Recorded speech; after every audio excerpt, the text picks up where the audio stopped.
Good morning, TGIF, everyone. Ayan, maaga kaming gumising ngayon dahil ngayon pa na-schedule namin para bumili ng tilapia fingerlings. Tara, samahan niyo po kami. Yan, sa Bula Fishery po tayo pupunta. Doon po tayo bibili ng tilapia fingerlings. Yan, after an hour po, ayan, andyan na po tayo sa Bula. Tumabi po muna kami ng asawa ko sa gilid ng kalsada kasi may napagtanuan po kami na about 30 minutes pa daw po bago kami makarating doon sa Bula Pabrika. Kaya naggagalma muna po kami para po mahanap po namin yung exact location kasi hindi po siya along the road. Meron pa po siyang palooban. Ayan, tara samahan niyo po kami. Yan na nga, ang ganda po ng kalsada papuntang Bula. Wala ka traffic.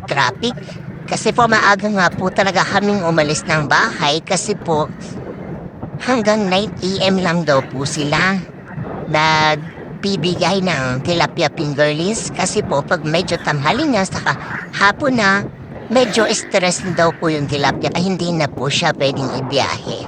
Kaya po maaga po kaming umalis ng bahay. Ayan. Ang ganda po ng view dyan. Saka, hindi po siya masyadong mainit. Kaya maganda magmotor. Ayan. Sana hindi po tayo maligaw. Kaya nandito na po kami sa looban. Pumasok po kami doon sa may nabasa po kaming signage na elementary and high school Pabrika Bula. Yan po yung papasok, papuntang Pabrika Bula na share. Napakaganda po ng mga palayan dyan. Halos magkabilaan po ng mga palayan po. Napakaganda po ng view dito, nakaka-relax.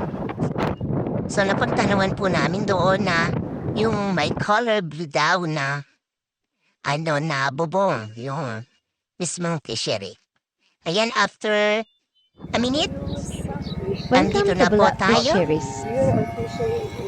sa Pabrika Bula Fishery and Aquatic Resources. So natanong muna po kami sa guard kung saan po kami makakabili ng tilapia fingerlings. So doon po siya sa palooban na yun. Napakalawak po ng Bula Fishery. Pero yan po yung papasok papuntang opisina. Ayan, nag-video muna po kami.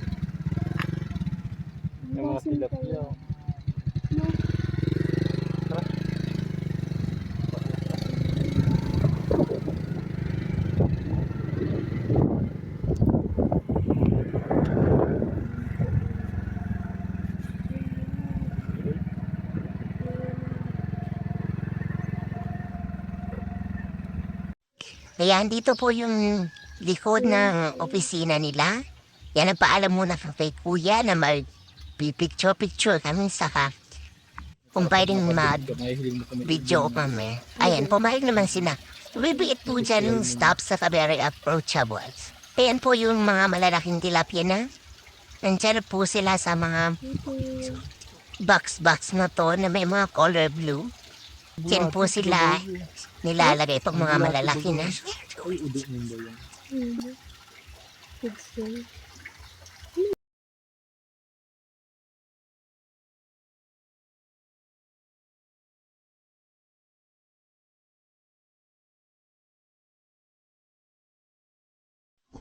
Yan na po, binigyan na po kami. Halos po 1,000 pieces fingerlings pong iyan. Blessings nga po kasi hindi po kami binabayad. Binigay po sa amin yan ng libre. Kaya maraming salamat po, Bula Fisheries. Yan, balik na po tayo para may uwi na natin yung mga fingerlings para hindi na po sila masyado pang ma-stress. Saka bumili na rin po kami ng pagkain nila para pag nilagay na natin sa fish pan, may pagkain na po sila. Ayan. Dito na po kami sa bahay. Ayan. Ang saya-saya ng mga bata kasi may bago na naman silang pet. Ha? May bago ka mang pet? Ha?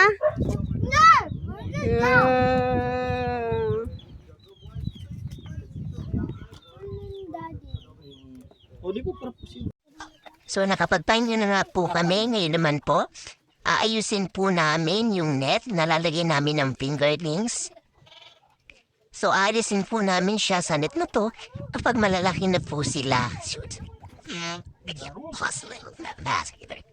Ayan. Stop.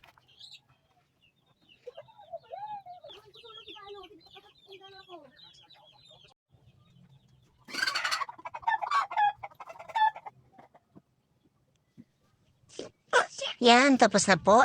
Lalagay na po natin ngayon ang ating mga tilapia fingerlings.